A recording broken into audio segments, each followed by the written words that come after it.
Écoutez, je vous souhaite la bienvenue à ce analyse and press meeting.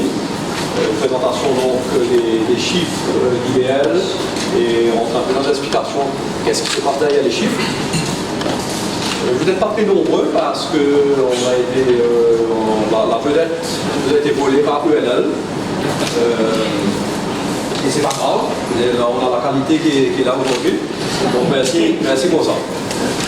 Alors, cette présentation sera faite par Deepak, notre directeur financier, Hubert, directeur des ressources humaines et moi-même, en balayant donc pour ma part les high level. Deepak rentrera dans le détail les overview of sectors et enfin Hubert prendra la partie HR et CSR, qui est important également dans la stratégie de développement des IBL. Et puis nous reviendrons à la performance du groupe et le floor sera ouvert pour les Q&A.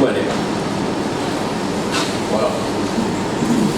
Alors vous connaissez tous ce tableau qu'on réactualise de façon systématique. Nous étions, du moins, toujours numéro 2 sur le classement Business Plan en termes de turnover.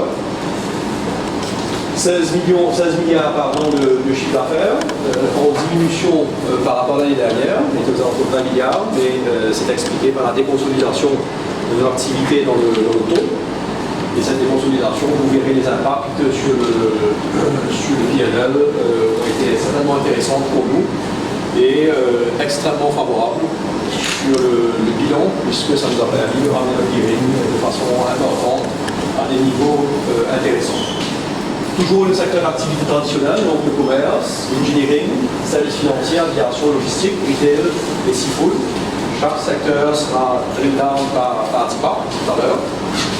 Et enfin, une présence maintenant internationale, puisqu'on a même de l'activité en France, avec une usine de traitement de déchets. On se verra à la fin de l'année ou au début de l'année prochaine à Cherbourg. Une usine qui est en construction en Inde, à Cochin, et une activité toujours aux Seychelles ou au Canada. Gabon, on en parlera un peu plus tout à l'heure.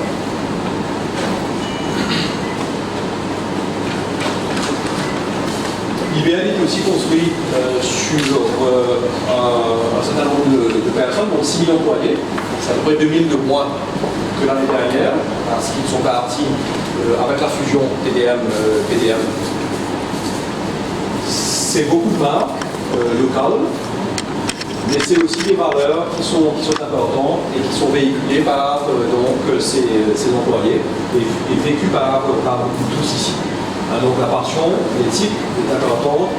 Le customer focus, beaucoup de nos business sont des B2C business. Le teamwork, très important, et quelque part la créativité, parce qu'on veut aussi présenter une boîte qui think out of the box dans son développement. Les profits ne servent pas simplement à payer des taxes, ne servent pas simplement à payer des dividendes, mais servent également à être réinvesti dans le CSR en partie. Hubert vous en parlera tout à l'heure. Et nous avons une attention particulière maintenant sur la formation et la politique HR qui sera mise en exergue par Hubert. Plus de 100 compagnies en portefeuille, groupe mauricien et fier de l'être. Et nous sommes, comme vous le savez, rentrés au sein de l'index SAMSI, puisque le développement durable est un élément important dans la stratégie de développement d'IBL. Ce n'est pas tous les jours facile à le dire, mais les intentions sont bonnes et la direction est donnée pour avoir une société qui soit la plus green possible à l'avenir. Donc au niveau des highlights, je pense que c'est important de vous partager les 5 points qui sont importants pour nous en début d'année et ce que nous avons donc achieve aujourd'hui. Alors forcément, ça s'adresse beaucoup à nos analystes qui sont là aujourd'hui. Grow profit, donc on a On s'est débrouillé donc au revenue and profit. On verra le split tout à l'heure avec une déconsolidation de chiffre d'affaires qui a amené une sanité certaine au niveau de la profitabilité, puisque grâce à des profits allaient au financement de l'activité de TDM qui était déficitaire. Strengthen balance sheet, c'était extrêmement important. Quand GML a pris la majorité en 2011, nous avions un groupe qui était quand même relativement endetté. C'était une préoccupation pour moi certainement et pour le board. Donc la génération de cash flow et les profits en augmentation ont permis donc de rembourser au an avant 350-400 millions sur le cash flow. Mais nous avons aussi consolidé un peu plus d'un certain milliard de dettes avec cette fusion TDM qui nous ramène donc à un gearing au-dessous des 40%. Et il nous donne de l'espace pour se développer. Le merger TDM-PTM était un objectif sur lequel le management et le board ont travaillé sur les 3 dernières années. C'était un processus difficile. Difficile parce que c'est une activité qui est difficile, avec des engagements financiers importants. En fait, c'est labor intensive. Plus de 2000 personnes travaillent chez nous. Et au moins 2000 personnes, et capital intensive, puisque nous avons des investissements très importants dans cette usine. Donc ce n'était pas évident d'arriver à un modus operandi avec un partenaire Princess. Ça a été fait, et nous avons donc close la transaction en février 2015 avec tous les bénéfices que ça amène pour nous, car à 40%. Nous participons forcément dans la remontée de dividendes de cette activité. Nous avons surtout dérisqué l'activité de Tondet Mascareil, qui se trouvait uniquement au milieu entre un achat de matières premières qu'on ne contrôlait pas et une vente de produits finis qu'on contrôlait encore moins. Donc aujourd'hui, avec Princess, on a premièrement une taille importante, plus de 300 millions de dollars de chiffre d'affaires, mais nous avons un débouché clair avec Princess, capacité de mettre en gamme et buying capacity, puisque les deux ensemble fait que nous sommes la plus grosse opération dans le fish processing dans toute la région. Capacité à acheminer du poisson ici. Continue investing and develop momentum abroad. Bon, forcément que le marché mauricien étant ce qu'il est, la capacité d'IBL à se développer localement assez limite, même si nous avons fait quelques projets intéressants, on en parlera tout à l'heure. Nous avons voulu donc nous implanter en France. Donc, je parle de cette usine de process de déchets qui s'ouvrira à la fin de l'année. On a 25% de cette usine. On lance ce projet donc de traitement de poissons en Inde. Nous avons acheté le terrain, le financement est en train d'être bouclé et les travaux devraient commencer incessamment pour une ouverture fin 2016. En Chine. Pas en Chine, en Inde. En 2016. L'Ouganda, nous étions présents maintenant depuis quelques années à travers Fresh Cut. Nous avons racheté le partenaire local, 100% d'opération. Et ça nous permet d'une part de développer une stratégie beaucoup plus globale pour IBL sur l'Ouganda et dans la sous-région, avec éventuellement le développement de brand actifs autour de ce pôle industriel. Nous avons aussi pris une participation indirectement au Rwanda à travers Proxy Fresh, qui fait donc des légumes veg meat, qui est aussi dans train de se développer au Rwanda et en Tanzanie potentiellement. Le 5e point qui est important, c'était to strengthen, optimize our local operation. Donc effectivement, le bread and butter est quand même à l'île Maurice. Et il n'était pas question de se focaliser uniquement sur l'étranger. C'est important d'ancrer notre activité ici et de le solidifier. Donc quelques acquisitions qui ont été faites localement, notamment dans l'engineering, system building, notamment dans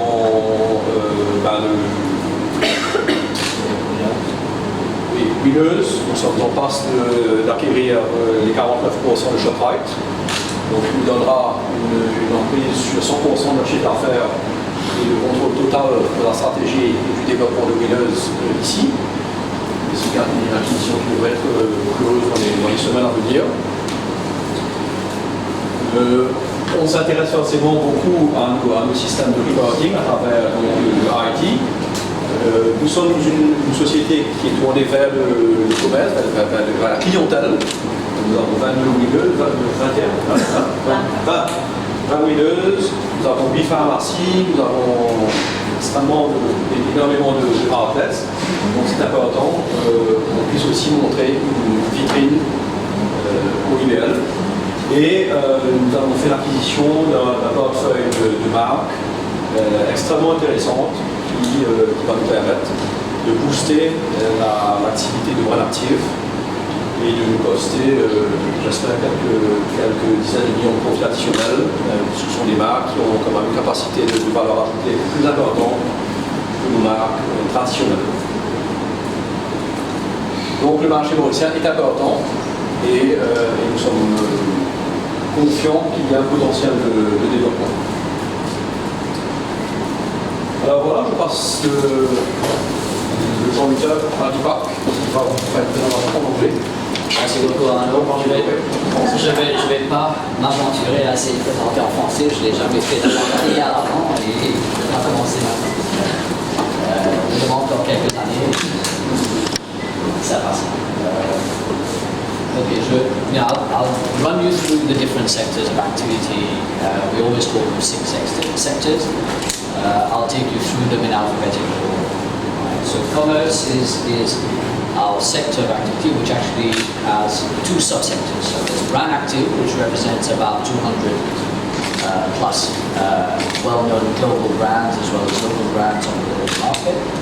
And we've got the health active sector, which represents a lot of pharmaceutical products, as well as sort of medical equipment that we install and service on the local market as well as overseas. Right, some well-known brands in brand active would be brands like Kraft and L'Oréal. Well-known brands in the health active sector would be brands like Siemens. Right. When you look at the performance of the two, right, when you look at over 2 years, you can see that there's a slight growth in revenue, despite the fact that margins have generally been a little bit squeezed. But profits slightly up as well. Okay, so the momentum is there. Consumption, despite the fact that there's a lot of feeling in the market that consumption is taking a little bit of a beating. But in fact, what we've seen, especially since the beginning of this year, there's been a little bit of a boost in consumption, and we've seen that message repeating when I talk of the retail sector. So positive momentum with further upside. Now let me give you 1 or 2 points on our international development. Brand active business. We are evaluating an entry in Uganda. This is to piggyback on an investment that we have already made in Uganda a couple of years ago, where we had a 50% stake in a company called Freshcuts. We've now acquired the remaining 50% from our partners, so we now own 100% of that company. And we're going to use that not only to develop the Freshcut business, but also as a platform to then sort of, bring in brand active.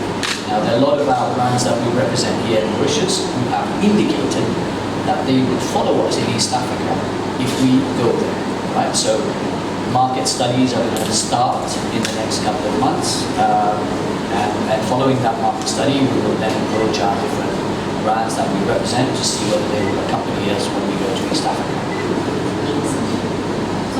Can you hear me?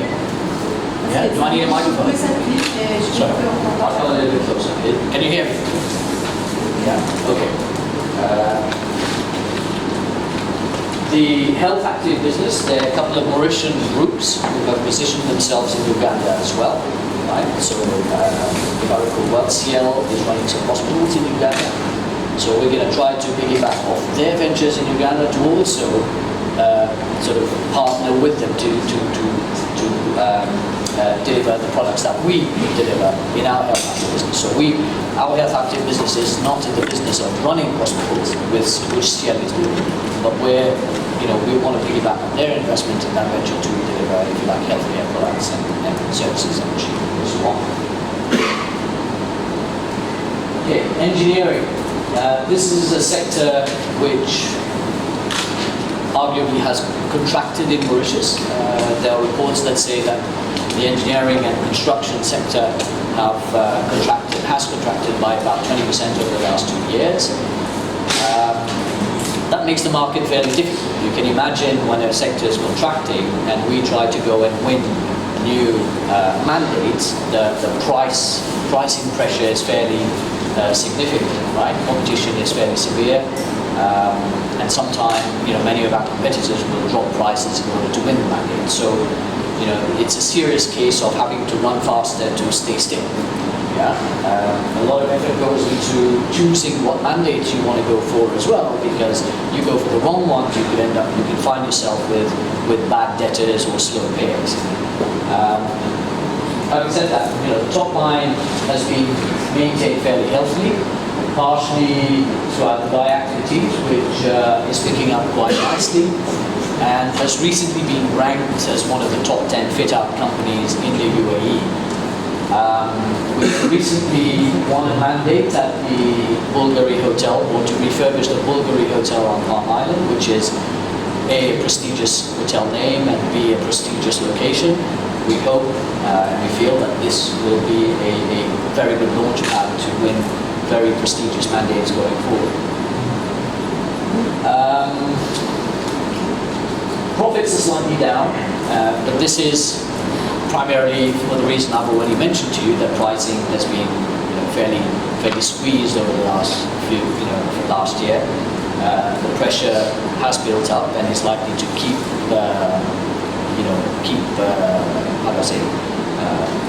dampened over the foreseeable future until the market picks up.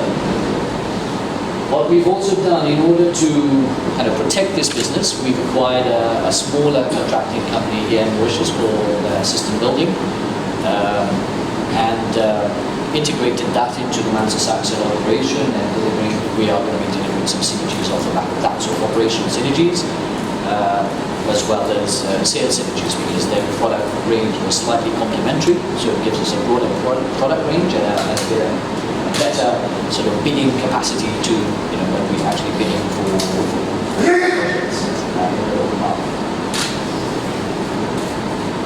Financial services.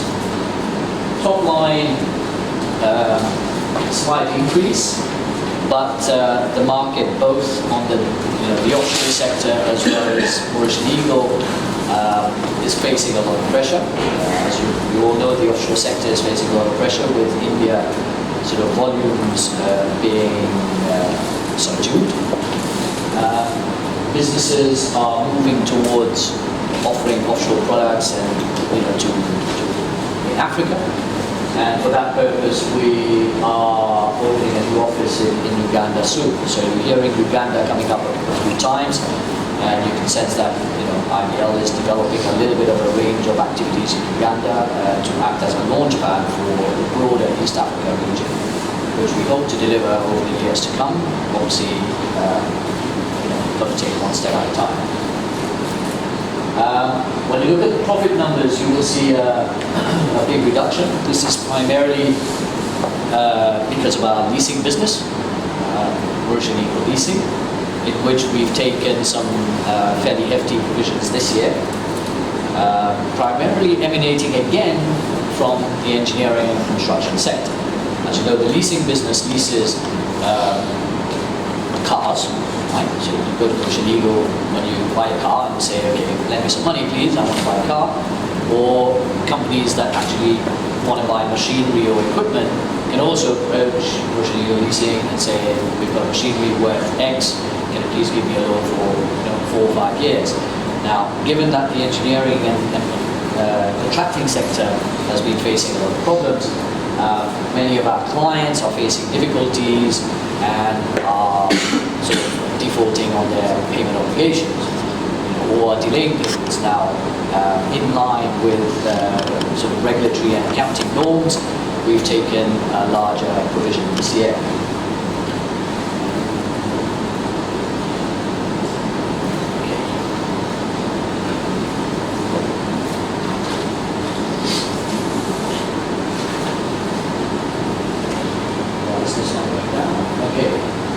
third sector, logistics, aviation and shipping. This business has traditionally been fairly stable. There's not a lot of upswing or downswing. But again, margins are tightening. There are more players in the market offering different types of, if you like, logistics, transportation services. And we've got to fight hard to win business and keep profits at a decent level. We don't try to underprice to win mandates and offer a shoddy service. We want to keep our service levels quite high. I mean, the results, all in all, very slight decrease in the top line, and you can see here a very slight decrease in profits. Personally, I don't think there's anything to worry about.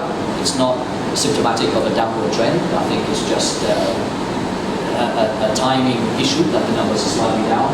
But overall, this business is very stable.